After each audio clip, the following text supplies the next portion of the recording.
herzlichen guten Morgen wünschen wir euch allen heute Morgen an diesem wunderschönen sonnigen Sonntag, 4. Sonntag im März im Jahre 2020. Wir heißen euch alle weltweit herzlich willkommen bei uns in Tübingen, hier in der International Christian Church, christliche Gemeinde, Moorstraße 26. Willkommen! Wir wollen Gott loben, preisen, dienen heute in diesem Gottesdienst. Und wir wollen auch ihn einladen, mitten unter uns zu sein heute, auch wenn wir online sind, zerstreut auf der ganzen Welt.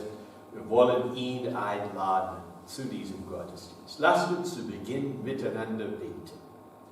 Herr, himmlischer Vater, wir loben und preisen dich für diesen wunderschönen Tag. Wir danken dir, Herr, für alle guten Gaben, Vater im Himmel, die von dir kommen, vom Vater des Lichts. Herr, wir danken dir für diesen wunderschönen sonnigen Sonntag. Wir danken dir für den kühlen Wind, der bläst jetzt. Wir danken dir, dass wir gesund genug sind, uns hierher zu versammeln, in deinem Namen, durch den Namen deines Sohnes Jesus Christus. Herr Jesus Christus, wir loben dich als Sohn Gottes, dass du vom Vater gekommen bist, dass du auf Erden gekommen bist, auch für uns Menschen zu leben, für uns und unsere Schuld am Kreuz zu sterben, begraben zu werden. Herr Jesus, wir loben und preisen dich, weil du gekommen bist, auf und auferstanden bist von dem Tod. Herr Jesus Christus, wir bitten dich, komm wieder jetzt bei uns durch deinen Geist. Segne uns heute. Lasst uns dich bezeugen, auch an diesem Sonntag, wo viele von uns weg sind. Wir loben und preisen dich, Vater, in Jesu Namen. Amen. Nun wollen wir auch miteinander Gott loben und preisen durch Lieder. Lieder, die wir singen wollen, auch durchs Internet zusammen. Naomi wird uns begleiten mit diesen Liedern.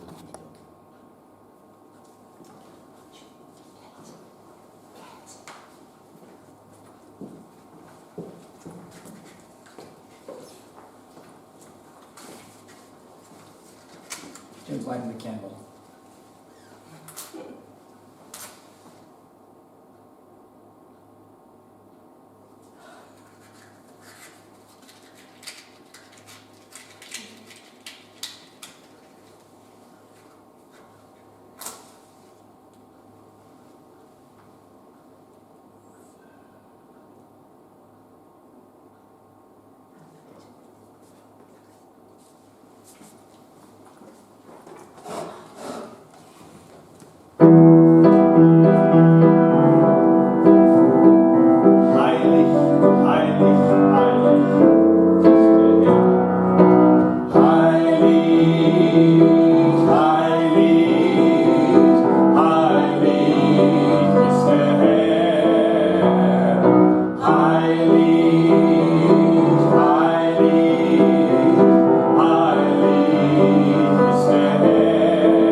auch ein bekanntes älteres Lobpreislied aus dem Psalmen.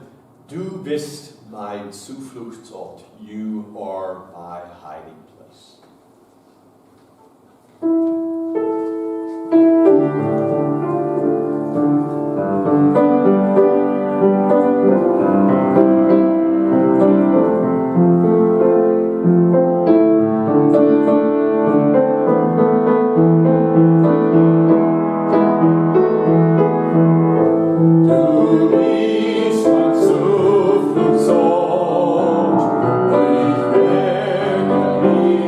In deine Hand.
Okay, wir haben leider wie normal kein Kindervideo an dieser Stelle, aber wir haben jetzt die Bibellesung, die wir auch in Dialogform sozusagen heute ein bisschen anders machen werden. Die Bibellesungen heute kommen alle aus dem Matthäus-Evangelium Kapitel 16, von dem wir letzten Sonntag schon gepredigt haben. Und auch im Kontext in dem nächsten Kapitel, Kapitel 17, Matthäus Evangelium. Bible readings today, in lieu of a children's video that we normally have at this time, our Bible readings today all are from the Gospel of the Gospel of Matthew, the first book of the New Testament, Matthew chapter 16, which is the context of our sermon text today, from Matthew chapter 17. And Matthew chapter 16 we preached on last Sunday, but it is the context, and we'll be reading the Bible readings today in a little bit different format, kind of in a dialogue format, and so you'll hear at least 3 different voices on this reading at different times. Naomi is the narrator. Simon Peter will be played by Ryan, and I've played Jesus and the voice from heaven. Matthäus 16, 13 bis 17. Als Jesus in die Gegend der Stadt Caesarea Philippi kam, fragte er seine Jünger: Für wen halten die Leute den Menschensohn? Die Jünger geben zur Antwort: Die einen halten dich für den wieder auferstandenen Täufer Johannes, andere halten dich für den wiederkommenden Elia. Und wieder andere meinen, du seist Jeremia oder sonst einer von den alten Propheten. Und ihr? Wollte Jesus wissen. Für wen haltet ihr mich? Da sagte Simon Petrus: Du bist Christus, der versprochene Retter, der Sohn des lebendigen Gottes. Darauf sagte Jesus zu ihm: Du darfst dich freuen, Simon, Sohn von Johannes, denn diese Erkenntnis hast du nicht aus dir selbst. Mein Vater im Himmel hat sie dir gegeben. Vers 21. Von da an begann Jesus seinen Jüngern zu eröffnen, was Gott mit ihm vorhatte, dass er nach Jerusalem gehen musste, dass er dort von den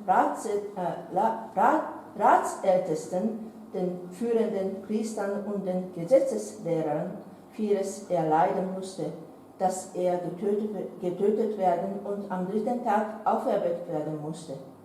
Da nahm Petrus ihn beiseite, fuhr ihn an und sagte: Das möge Gott verhüten, Herr, nie darf dir so etwas zustoßen.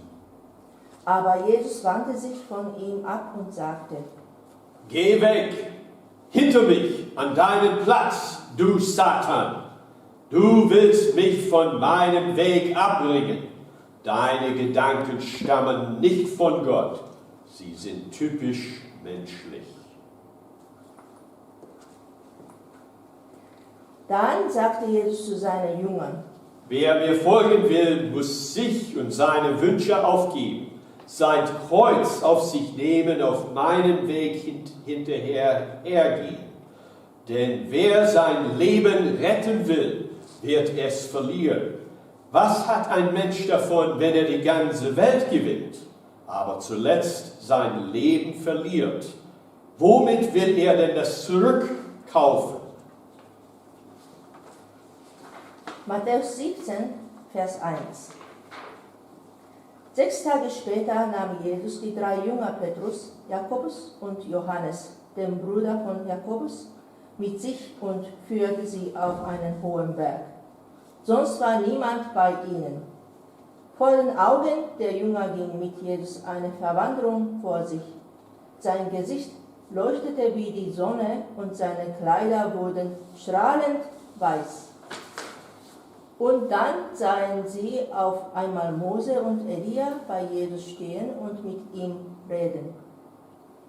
Da sagte Petrus zu Jesus: Wie gut, dass wir hier sind, Herr. Wenn du willst, schlage ich hier 3 Zelte auf. Eins für dich, eins für Mose und eins für Elia.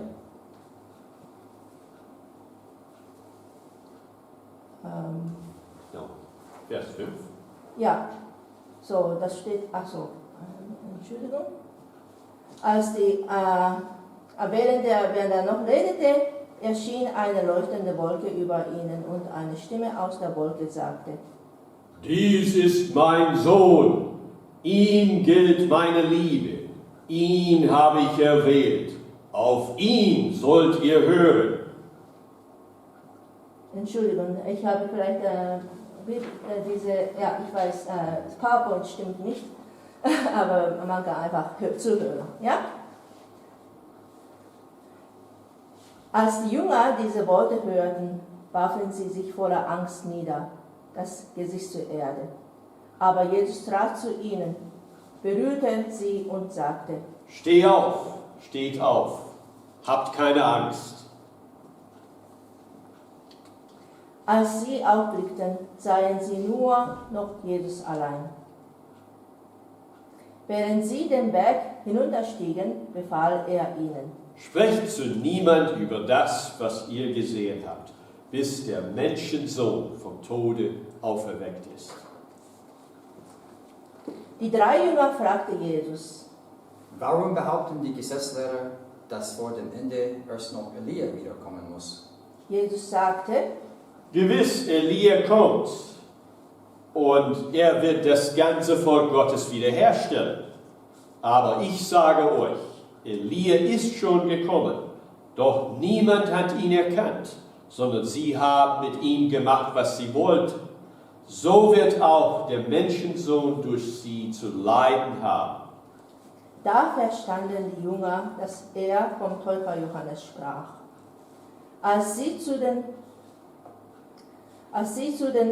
Völkermenge zurückkehrten, kam ein Mann zu Jesus, warf sich vor ihm auf die Knie und sagte: Herr, habe Erbarmen mit meinem Sohn. Er leidet an Epilepsie und hat so furchtbare Anfälle, dass er oft ins Feuer oder auch ins Wasser fällt.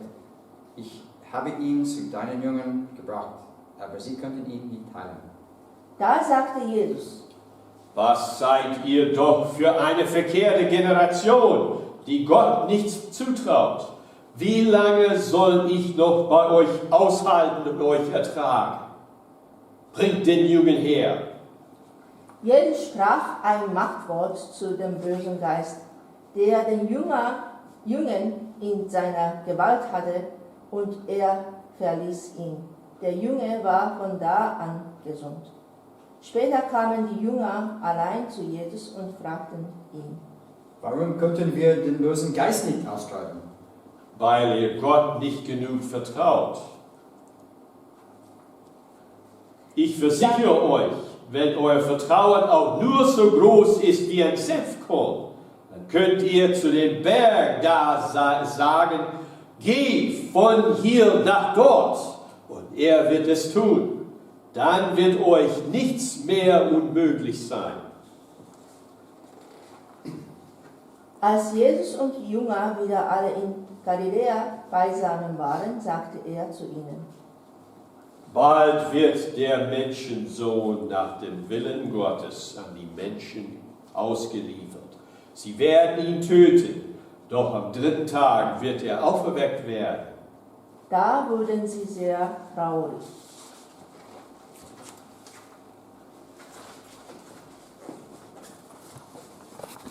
Vielen Dank.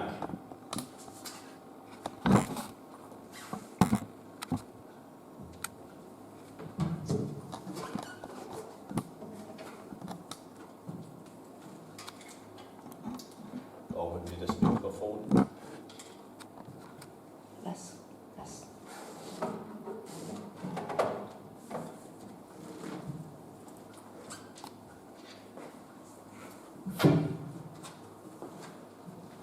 Höhen und Tiefen des Glaubens. Höhen und Tiefen des Glaubens. Viele von euch kennt wahrscheinlich die weltberühmte Comicserie von Charles Schulz, Peanuts. Wer von euch kennt Peanuts?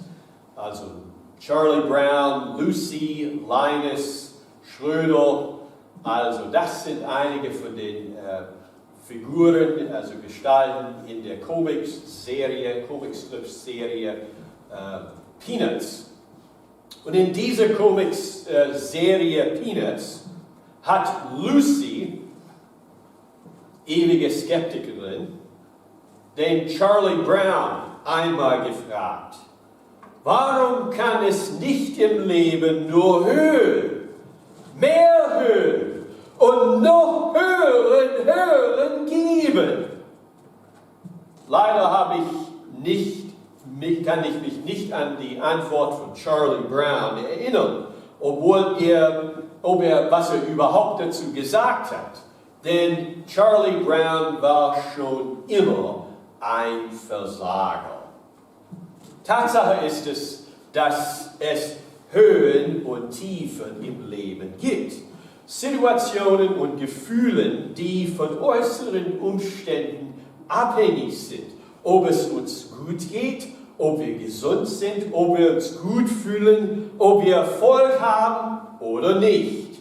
Ob etwas Schlimmes, Schweres passiert ist, was wir nicht verkraften, nicht in den Griff bekommen können, ist unser Glaube auch so, dass wir mal weniger dem Herrn vertrauen, mal mehr, mit weniger Kraft für unser Leben aus dem Glauben spüren, mal mehr, mal weniger motiviert sind, etwas für den Herrn zu tun, anderen zu helfen, zu dienen oder mehr? Gibt es Höhen und Tiefen des Glaubens bei uns?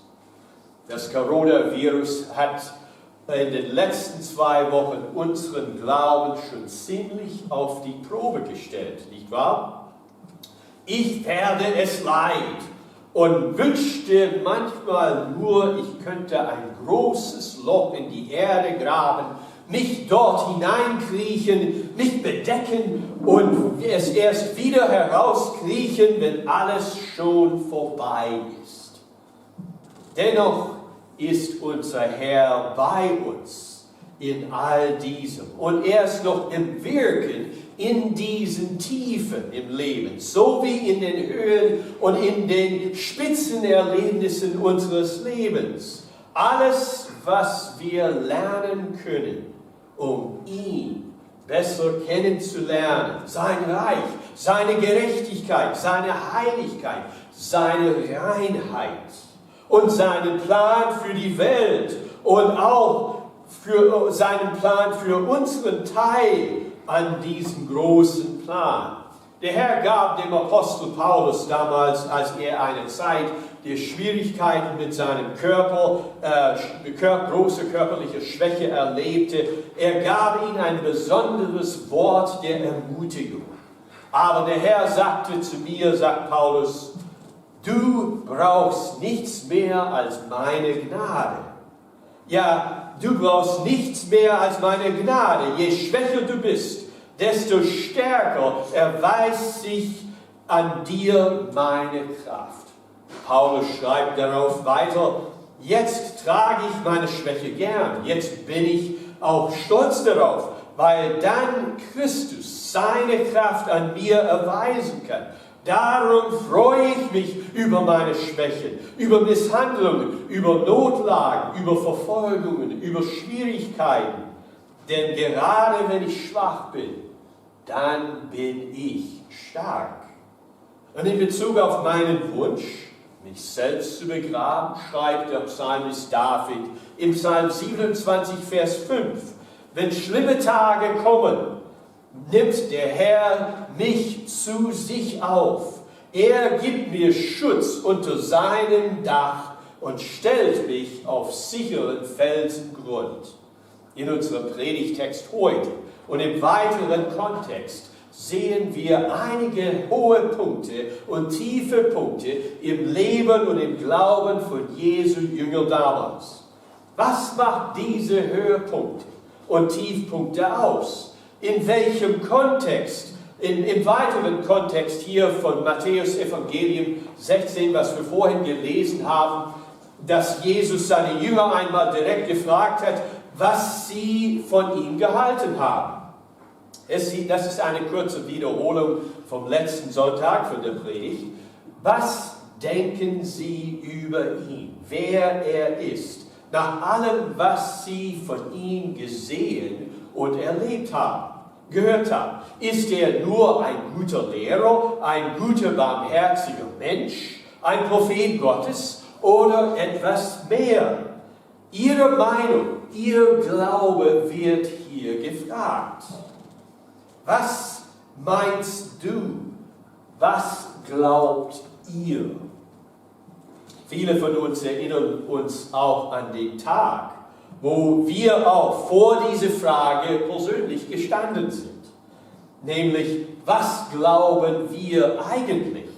Was meinen wir wirklich, nachdem wir etwas über Jesus gelernt und gehört haben? Was ist er? Glauben wir es wirklich? Glauben wir an ihn wirklich? Vielleicht müssten wir uns noch damals einige Stunden uns mit dieser Frage beschäftigen, ringen sogar, vielleicht sogar tagelang, wochenlang, Monate oder jahrelang damit kämpfen. Petrus ist sich hier ganz sicher.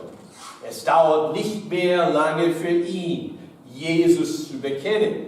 Du bist der Christus, der Sohn des lebendigen Gottes. Welcher Höhepunkt des Glaubens? Jesus lobt ihn und spricht ihm Gottes Segen zu.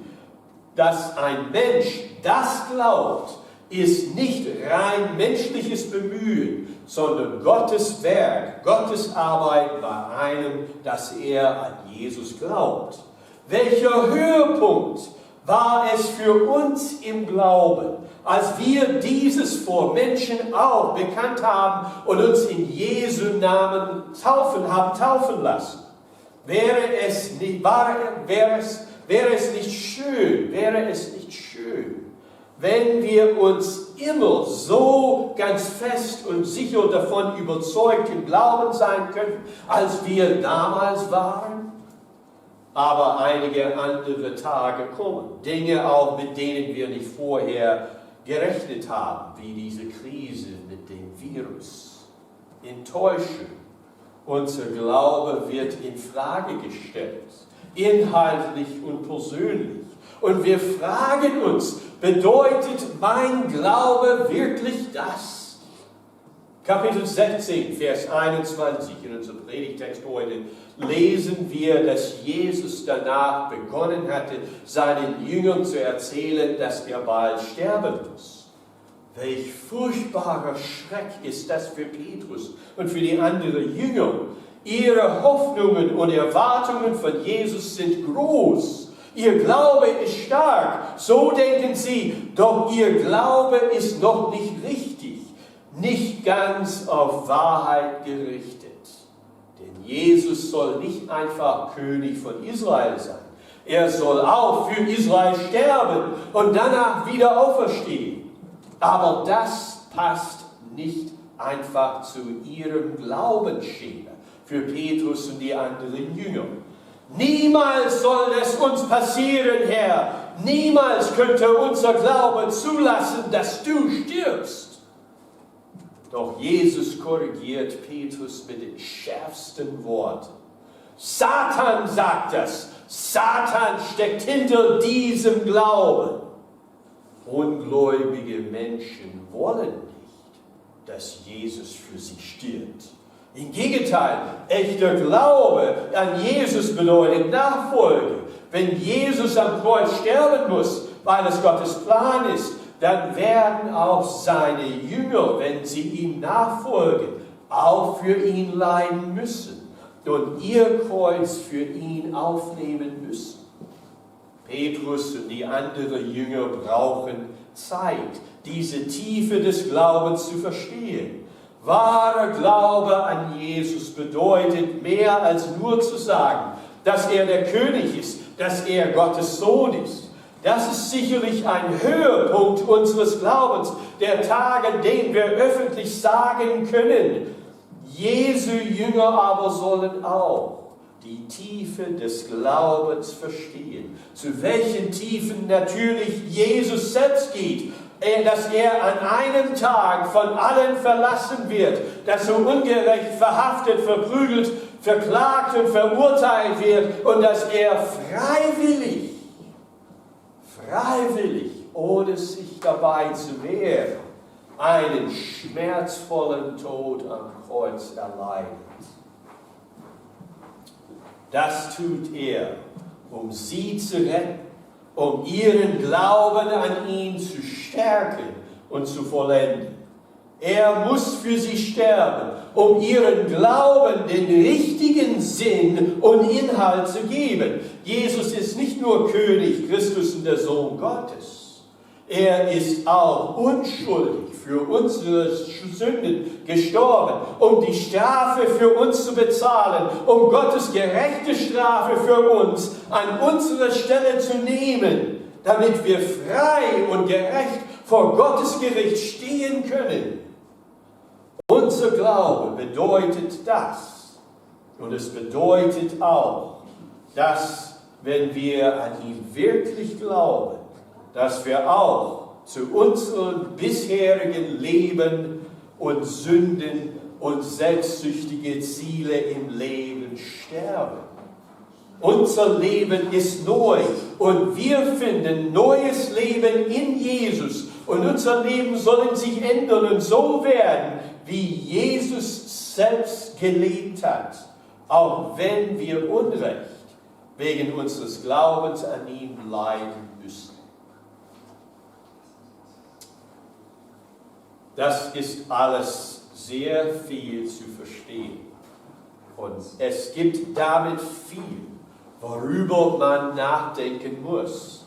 Das kann zunächst einmal traurig machen, diese Tiefe des Glaubens. Es gibt aber eben nicht nur Höhen und noch Höhen im Leben und Glauben eines Christen. Aber selbst Tiefen sollen mit der Wahrheit und mit Vertrauen auf Jesus allein verstanden werden. Jesus gibt seinen Jüngern jedoch schon bald wieder eine Höhe, um ihren Glauben noch für alle Tiefen zu befestigen, die sie jemals und bald danach erleben werden. Sie klettern mit Jesus hoch auf einen Berg. Und Jesus geht schon ihnen voraus, ganz hoch auf den Berg. 9 von seinen Jüngern lässt er weiter unten am Berg bleiben. Aber 3 von ihnen nimmt er mit etwas höher. Sie sollen dort mit ihm beten. Die 3 Jünger sind natürlich von dem Klettern, von den Bergsteigen etwas müde. Und sie werden so auch so beim Beten auch etwas schläfrig, sagt uns Lukas. Aber Lukas sagt uns weiter, dass während Jesus weiter betet, wandelt sich sein Körper und seine Kleidung in einen Zustand der Herrlichkeit. Neben Jesus erscheinen aus dem Nichts und stehen plötzlich da Mose und Elia, die jeweils 1400 Jahre und 800 Jahre vorher damals gelebt haben. Mose, dem Gott das Gesetz auf den Berg Sinai gegeben hat und später gestorben ist, steht mit Jesus neben Elia, dem großen Prophet, der damals sogar in den Himmel gerückt wird, ohne zu sterben. Elia ist der große Prophet, der kommen soll, bevor der Messias Christus und König von Israel kommt.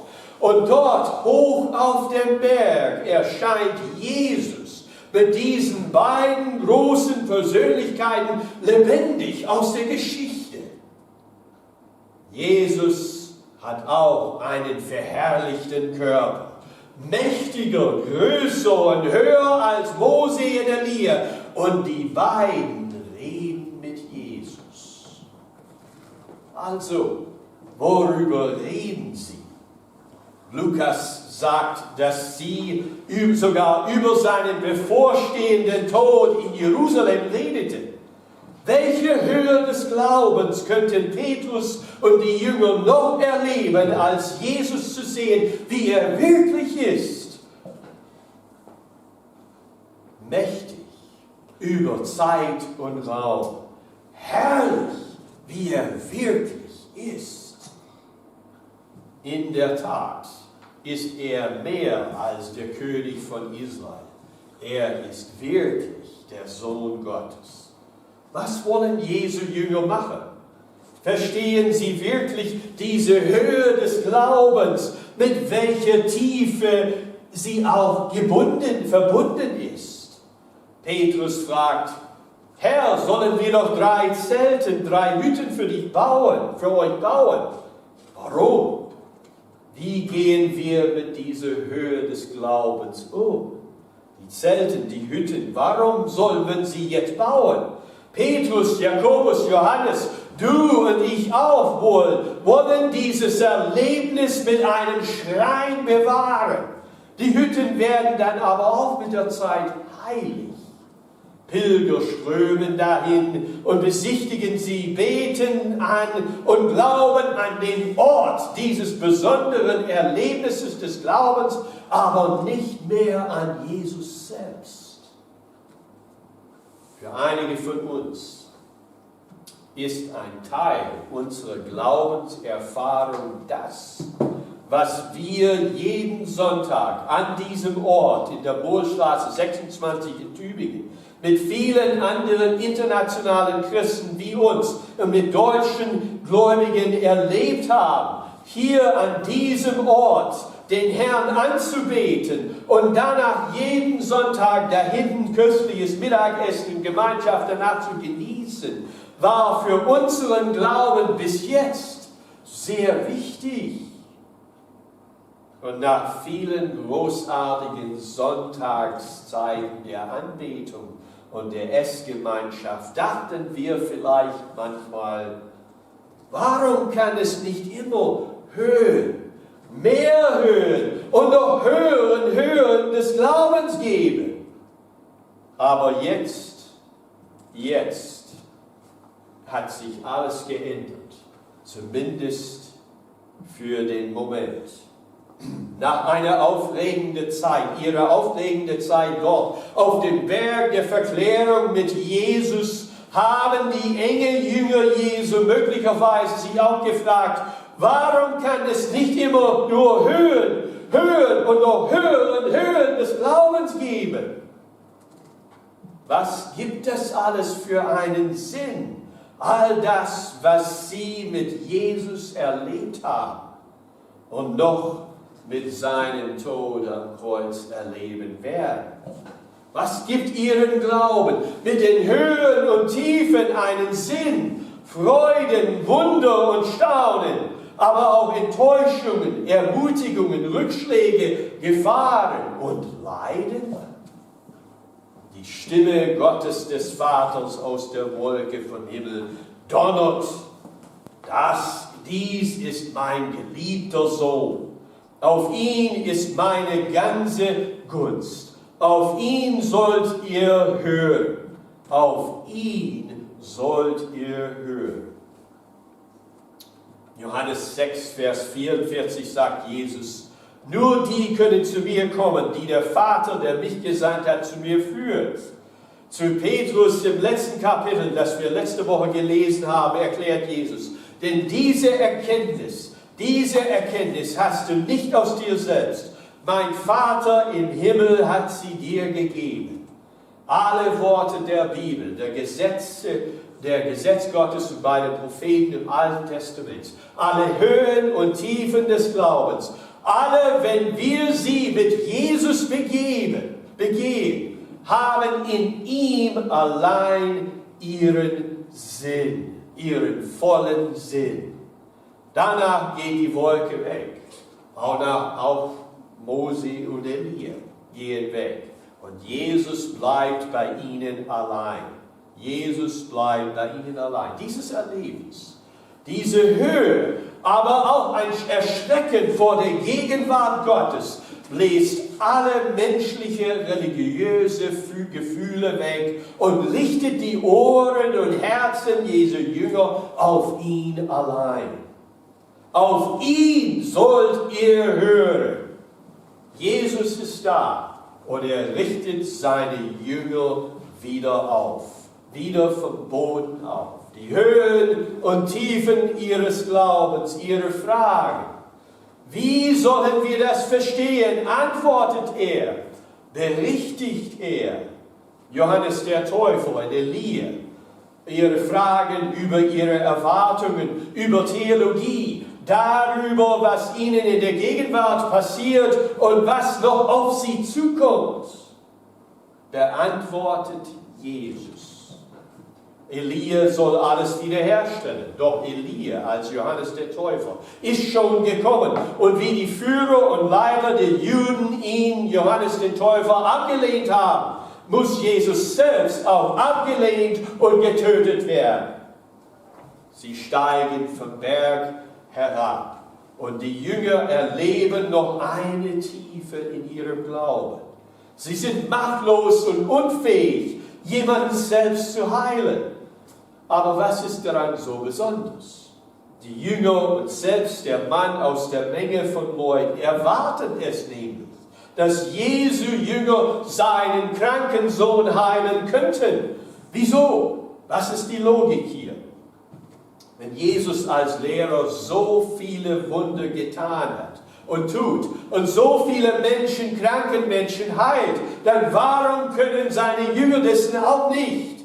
Zweitens, Jesus hat schon übrigens seinen Jüngern vorher die Kraft und Autorität gegeben, Dämonen auszutreiben und kranken Menschen zu heilen. Doch jetzt, für eine Menge Leute, können 9 von Jesu Jünger gar nichts tun. Sie haben versagt.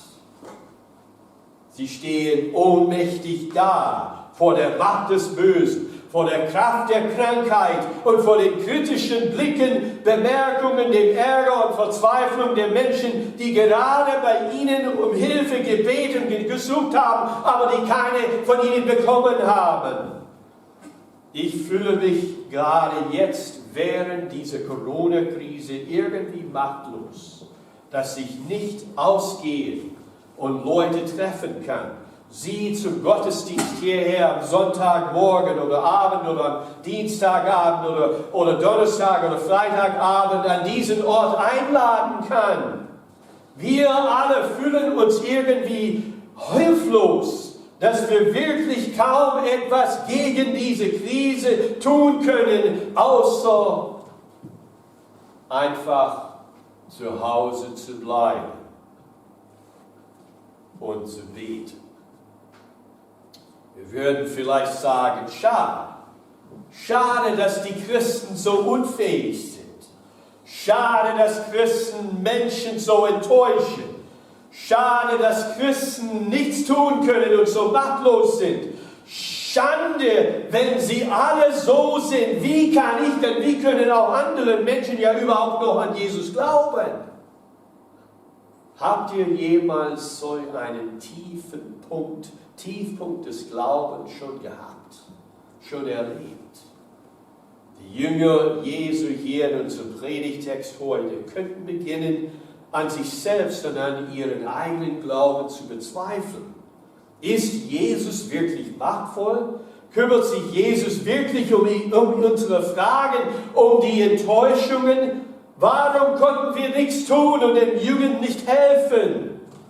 Jesus antwortet in Vers 20, weil ihr Jesus so wenig vertraut habt. Ihr glaubt, weil ihr gesehen habt. Ihr glaubt aber nicht, ohne zu sehen. Ist unser Glaube nicht oft auf uns selbst gerichtet? Auf unsere Fähigkeiten? Ist unser Glaube eine Leistung des quantitativen Bemühens, wie viel oder wie wenig? Ist unser Glaube schlicht und einfach auf Jesus allein gerichtet? Auch wenig Glaube, auch ein Senfkorn. Wenn er alleine auf Jesus gerichtet ist, kann sogar Berge versetzen. Warum will man einen Berg versetzen? Etwas, was sich bestimmt nicht bewegt, kann durch die Kraft Gottes in Jesus bewegt werden. Etwas, was sich nicht bewegt, kann durch die Kraft Jesu im Glauben bewegt werden. Aber Jesus ist kein Magier. Jesus ist nicht da, alle Berge zu versetzen. Jesus ist nicht da, einfach unsere Probleme mit unseren Fingerschnipsen so zu beheben. Jesu Jünger müssen das verstehen. Und wir müssen das auch verstehen, auch sogar während dieser Corona-Krise. Jesus, der König Israels, der Sohn Gottes, ist gekommen, um für unsere Sünden zu leiden, um für unsere Sünden zu sterben. Er ist gekommen, um vom Tode wieder zu leben, damit wir auch Hoffnung und Auferstehung haben, wenn wir auch an ihn alleine glauben. In allen Höhen und Tiefen des Lebens, in allen Höhen und Tiefen, glaube an ihn einfach. Aber glaube nicht einfach an ein Wunder oder erst dann, wenn du ein Wunder erlebst oder siehst. Mit manchen Höhen glauben wir, Wir können für Jesus sogar selbst eine Kirche bauen. Aber in manchen Tiefen fragen wir uns in unserer Schwachheit, warum konnten wir nichts tun? Und in Höhen und Tiefen, Glaube an Jesus, unser Vertrauen auf ihn trägt uns durch beides. Er trägt uns. In den Höhen und Tiefen werden wir noch glauben? Werden wir uns noch entscheiden zu glauben, wenn alles gut geht, uns alles gut geht? Oder wenn auch die Welt, die äußeren Umstände und Dinge im Leben versagen, andere unseren Glauben, unseren eigenen Glauben schwer in Frage stellten? Kann unser kleiner Glaube, Vertrauen auf Jesus, noch Berge versetzen? Berge, Hindernisse in unserem Leben? Wir glauben nicht an Glauben für sich. Wir glauben nicht einfach an Macht, große Dinge zu tun. Wir vertrauen Gott persönlich durch Jesus in allen Höhen und Tiefen. Das ist der Glaube des kleinen Senfkorns. Die Welt heute ist in vielen Dingen sehr gespalten. Es gibt viel Arroganz, viel Stolz zu den Menschen unserer Zeit, was sehr offensichtlich ist, ziemlich offensichtlich ist, wenn wir die Nachrichten im Fernsehen, besonders über Politik sehen und analysieren. Wenn wir sogar sehen und sogar auf Facebook etwas posten, sehen wir diese Spaltung, gespaltene Welt. Aber das Coronavirus hat jedoch die Möglichkeit, alles auf die richtige Größe zu bringen. Und so sogar sozusagen unseren ganzen Stolz zu besiegen. Dennoch gibt uns Gottes Wort aus dem Alten Testament eine bessere Möglichkeit zu denken, zu sprechen und zu glauben, wenn es sagt, verlass dich nicht auf deinen Verstand, sondern setz dein Vertrauen ungeteilt auf den Herrn. Denk an ihn bei allem, was du tust. Er wird dir den richtigen Weg zeigen. Halte dich selbst nicht für klug und erfahren, sondern nimm den Herrn ernst und bleib bei ihm, bleib von allem Unrecht fern. Amen.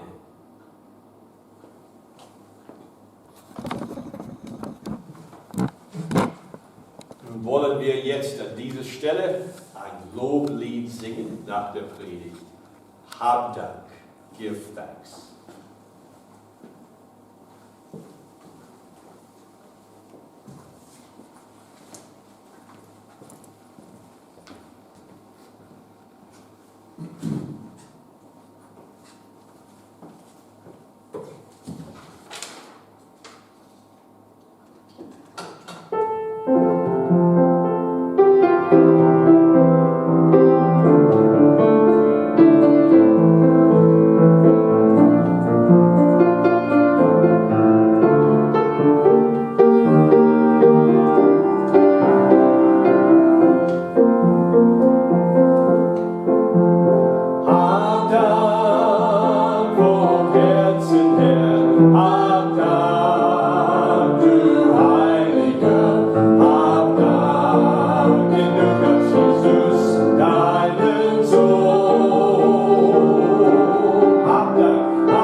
Wir wollen dankbar sein für das, was Gott für uns getan hat.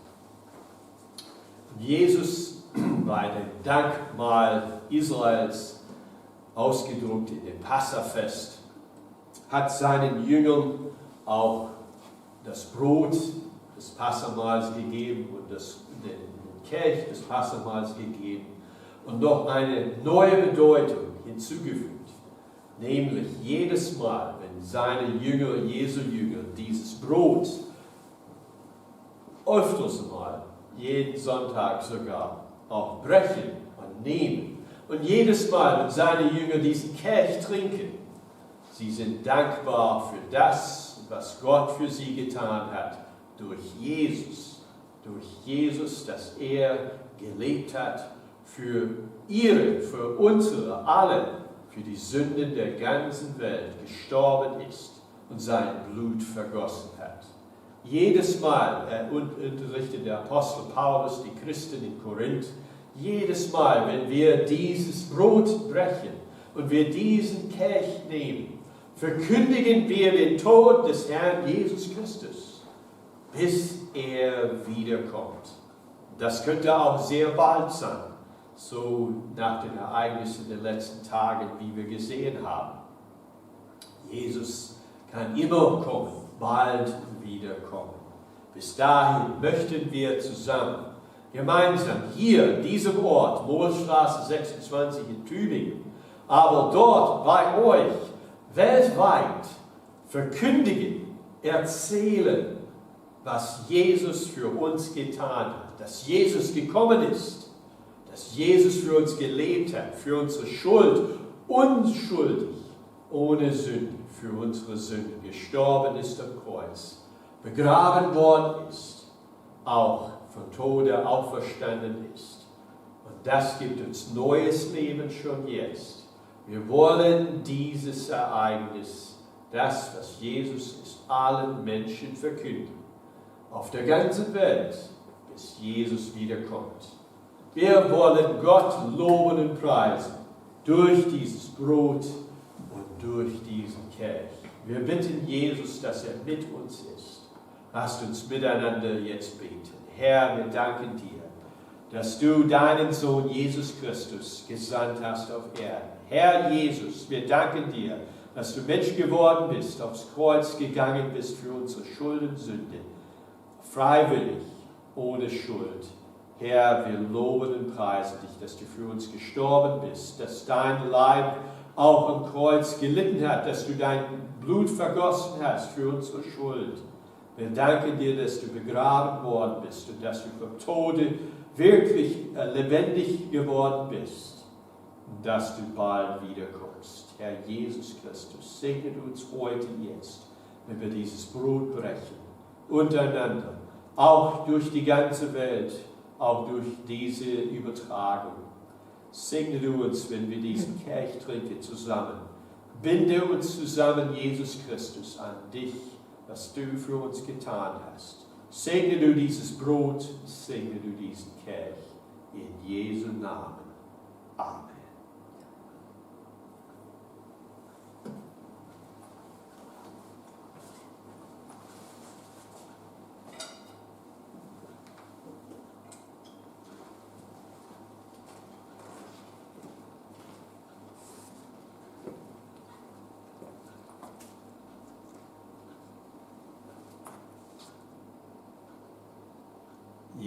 Jesu Leib für uns gegeben, für uns gebrochen.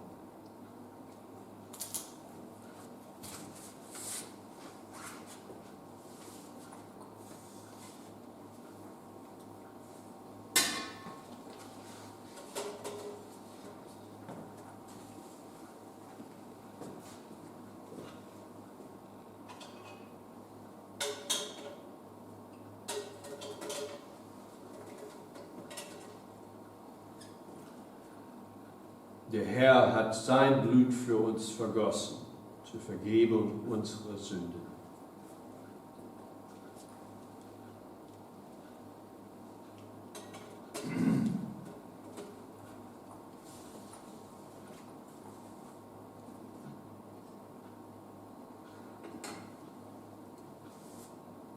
Jedes Mal, wenn wir von diesem Brot brechen, von diesem Kelch trinken, verkündigen wir den Tod des Herrn, bis er wiederkommt. Amen. Und noch jetzt nach dieser Zeit der Mahlzeit, Gemeinschaft mit Jesus, wollen wir auch miteinander Gemeinschaft mit Jesus haben, auch miteinander Gemeinschaft haben, weltweit durch eine Gebetsgemeinschaft. Wir haben hier auch vor Ort einige Anliegen, aber es gibt auch einige Anliegen, die auch weltweit Christen auch betreffen. Christen, die um ihres Glaubens willen verfolgt worden sind in verschiedenen Ländern. Auch Christen, die weltweit und Nicht-Christen, viele Menschen weltweit betroffen durch das Coronavirus. Wir wollen für sie auch beten. Wir wollen auch beten für Leute, die Prüfungen haben an der Uni hier in Tübingen. Wir wollen auch beten für Glauben, für Menschen in unseren Familien, unsere Kommilitonen, auch für Freunde. Wir wollen auch für unsere persönlichen Anliegen beten, auch wenn wir finanzielle Unsicherheiten haben. Einige Studenten haben auch Unsicherheiten wegen Visum. Auch wenn wir wollen beten für die Corona-Infizierten hier in Tübingen und auch weltweit, auch in Deutschland, auch weltweit in euren Ländern. Wir wollen beten auch für Kranken hier, die wir kennen in Tübingen oder Umgebung, die Krebspatienten sind, auch für Leute, die wir vor Ort hier haben, die Hirn-OPs haben. We would like to pray for needs of people who have exams at the university, for our family and friends, for faith. We would like to pray also for students who have visa uncertainties, financial uncertainties because of the corona crisis. We'd like to pray for all of those who are infected with the coronavirus at this time, both here in Tübingen and in Germany and also worldwide. We'd like to pray for people that we know who have cancer, people who we know here who will be having brain surgeries or who have kidney stones. We would like to pray for healing for those people. Wir wollen Heilung für diese beten. Wir wollen auch denken und beten für unsere Missionare weltweit, die auch etwas unsicher geworden sind in Afrika, in Mosambik, auf der Insel dort bei Mosambik, auch in Kenia, hier auf der Insel, auch in Berlin, hier in Deutschland, für Missionare in Tübingen, in Armenien, in Bosnien, Indonesien, and Italien. We'd like to pray for all of our missionaries that we know who are worldwide, who are working in places like in Africa, in Mozambique, or in an island off the coast of Africa, in Kenya, also in Berlin, in Tübingen, working among international students, Armenia, Bosnia, Indonesia, Italy as well. Wir wollen auch denken an verfolgte Christen in China, in Ägypten, in Indien, in Nordkorea, Eritrea, Jemen, Iran, Pakistan, Nordnigerien, Algerien, Burkina Faso ist besonders ein Hotspot jetzt. Bhutan, Afghanistan, Kambodscha, Nepal, Türkei, Thailand, and andere Länder. We would like to remember Christians who are persecuted in their faith, especially in northern Nigeria, in Burkina Faso, in Africa, in North Korea, also in China, also in Egypt, and in other countries that we have mentioned here. Please pray for those persecuted believers as well. Wir wollen jetzt miteinander eine Gebetsgemeinschaft haben. Jetzt mit einer kurzen Zeit der Stille.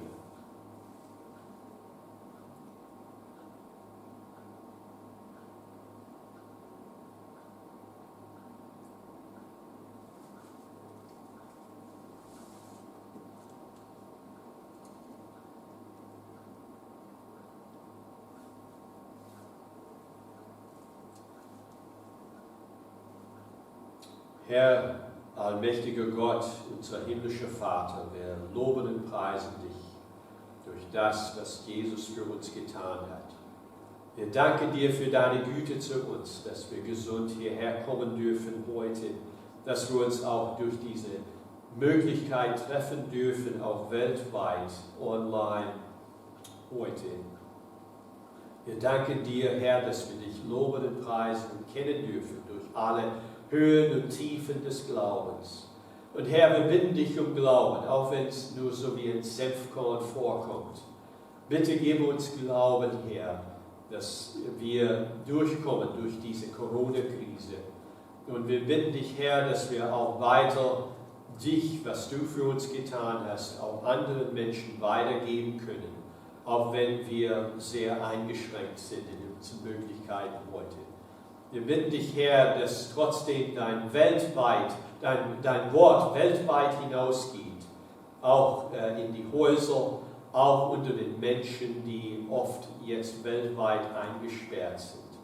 Herr, wir bitten dich um unsere Freunde, Studentenfreunde, die bald Prüfungen und Examen an der Uni haben. Wir bitten dich, Herr, dass du ihnen die Kraft gibst und auch die Möglichkeit gibst, ihre Prüfung fertig zu absolvieren, abzulegen. Wir bitten dich, Herr, um Freunde, um Kommilitonen und Familienangehörige, die nicht an dich glauben. Wir bitten dich, Herr, in dieser Zeit, wo wir vielleicht viel Zeit miteinander verbringen als Familie, öffne du ihre Herzen, Jesus Christus, für den Glauben. Wir bitten dich, gib uns ein ermutigendes Wort. Wir bitten dich, Herr, um die Kranken mit dem Coronavirus hier in Tübingen, auch mit den Corona-Infizierten weltweit, Herr. Wir bitten für sie.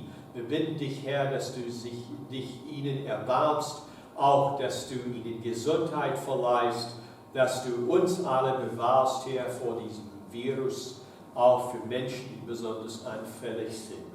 Herr, in all diesen Dingen bewahre und segne uns. Wir bitten dich, Herr, auch für die krebskrank sind hier in der Umgebung von Tübingen, Leute, die wir kennen, auch Leute, die auch Gehirntumor haben oder Gehirn-OPs haben, um Heilung für sie und Rettung für sie.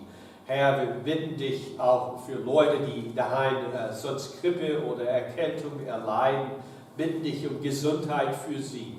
Herr, wir bitten dich, dass dein Wort hinausgeht durch die Missionare in Berlin, in Afrika, in Mosambik, auf der Insel, Herr, auch in Deutschland, in Tübingen, auch in Bosnien, in Italien, Herr, in Indonesien. Wir bitten dich, stärke unsere Missionare, Herr Jesus Christus.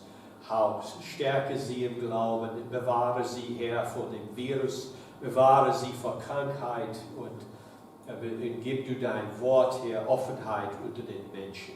Wir bitten dich, schenk uns Mut, Herr, auch so wie die mutigen Mitchristen von uns, die auch um deines Namens verfolgt werden, auch die es schwer haben jetzt, sich immer noch zu treffen, mit oder ohne Coronavirus, in Ländern so wie Eritrea und in Jemen, in Ländern so wie Nepal, in Thailand. Wir bitten dich, Herr, segne du unsere Geschwister in China, besonders in Wuhan, stärke ihren Glauben, stärke ihre Gesundheit, ihr Zeugnis für dich. Stärke unsere Mitgläubigen, Herr, in Nordkorea, im Norden Nigerias. Herr, stärke unsere Geschwister im Glauben in Burkina Faso, Herr, auch die angegriffen werden, Herr, wegen ihres Glaubens. Bitte bewahre sie, bitte beschütze du sie, schenk ihnen Glauben, dich zu bezeugen, Jesus Christus. Und schenk uns auch Glauben, dass wir dich in dieser Zeit des Coronaviruses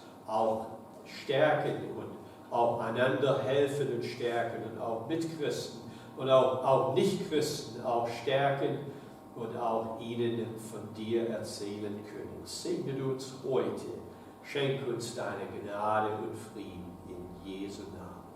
Amen. Und wir wollen auch miteinander beten, das Gebet, das Jesus seinen Jüngern gelehrt hat, das Vaterunser Gebet. If you know the Lord's Prayer in your language or languages, you may now pray it together with us at this time. Let us pray the Lord's Prayer.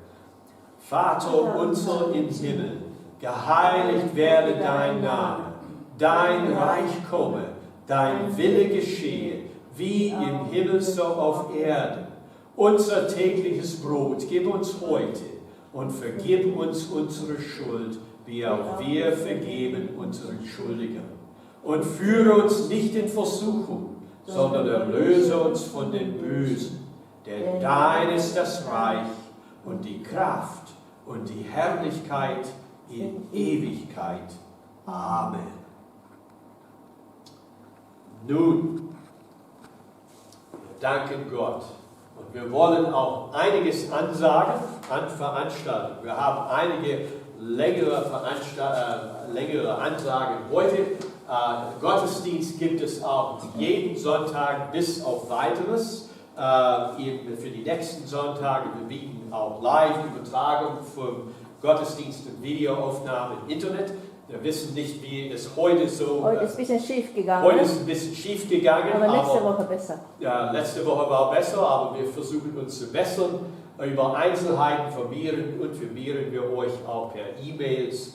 Bleibt einfach in Kontakt. Alle Bibelkreise, auch sonntags abends, Englisch Bibelkreis, dienstags abends in Deutsch, auch Chinesisch, Freitagabends, müssen leider aufgrund dieser Anordnungen auch ausfallen. Unfortunately, all of our Bible studies, English Bible study on Sunday night, German Bible study on Tuesday nights, Chinese Bible study on Friday nights will have to be canceled because of the outlawing of assembly at the moment because of this corona crisis.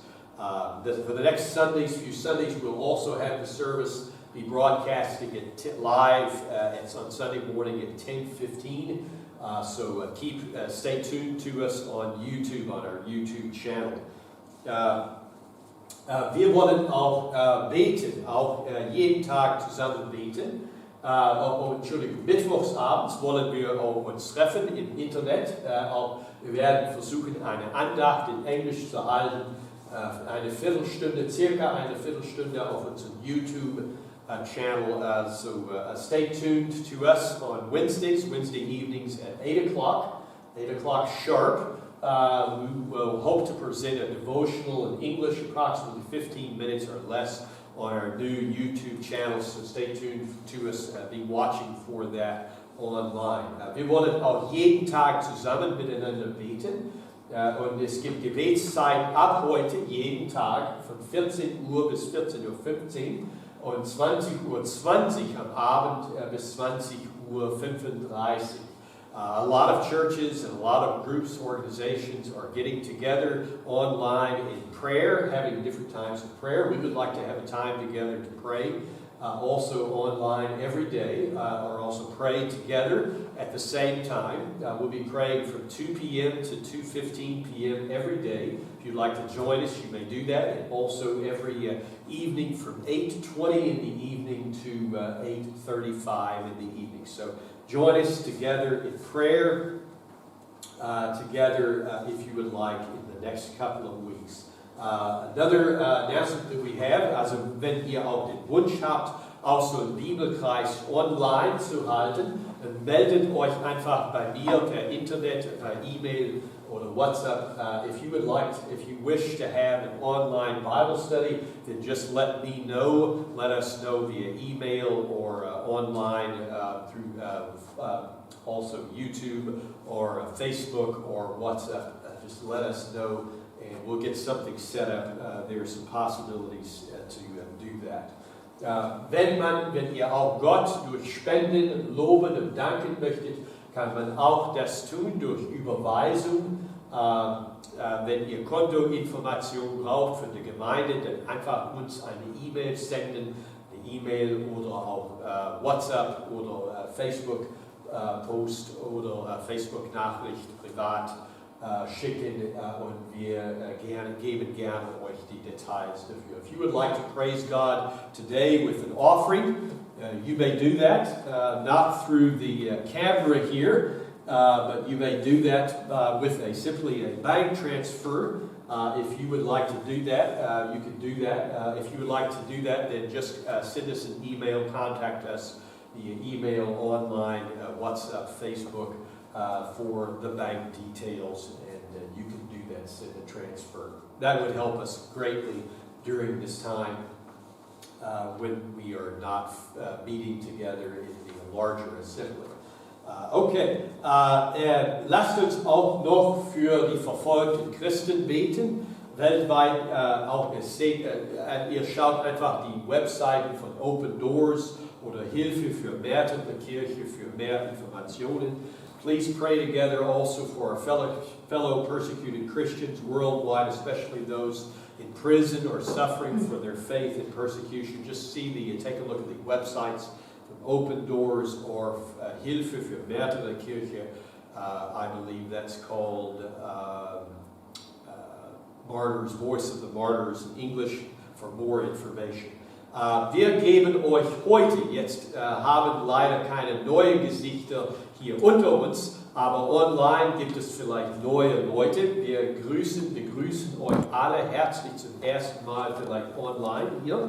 Und wir sagen euch auch liebe, herzliche Grüße aus unseren Freunden, internationalen Freunden weltweit, zuerst aus Deutschland, aus Berlin, aus Augsburg, aus Heilbronn, aus Stuttgart und international von der Insel bei Afrika, auch von China, von Taiwan haben wir Grüße, von der Elfenbeinküste, von Nigeria, von Kamerun, aus Toledo, Ohio in den USA, auch aus Bulgarien, auch aus Australien, auch aus Japan sogar und aus Indonesien, Kanada und Brasilien. Alle Aus herzliche England. Grüße. England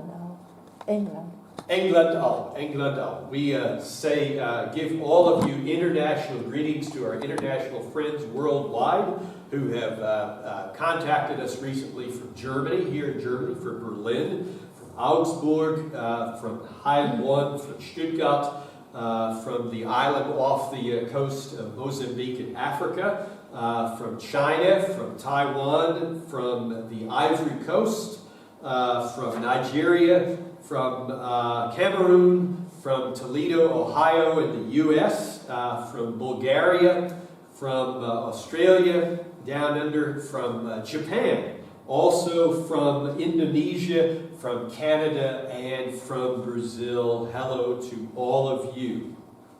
We would like to also send you greetings. Maybe we can get a close-up on this picture here. Greetings here from Japan. First of all, from Akita. Akita is the city where Naomi is from, famous for this breed of dog, the Akita dog.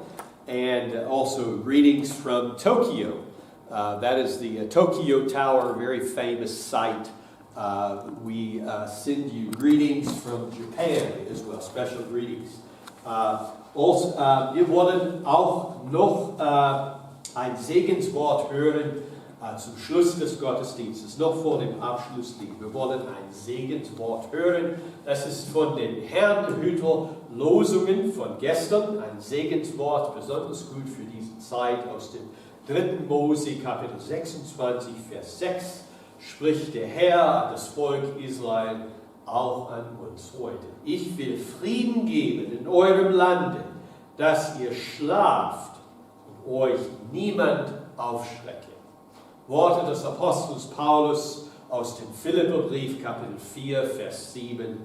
Der Friede Gottes, der höher ist als alle Vernunft, wird eure Herzen und Sinne in Christus Jesus bewahren.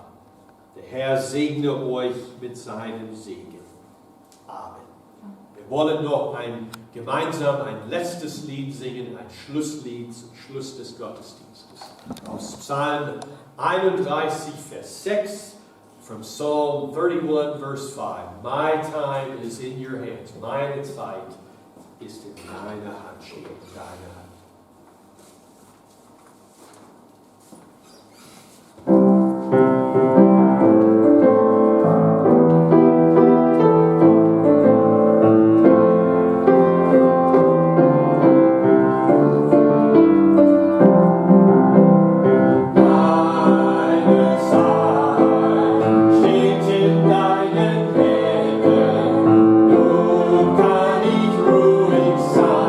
Ruhig sein,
Herr Jesus Christus segne und bewahre euch auf alle eure Wege.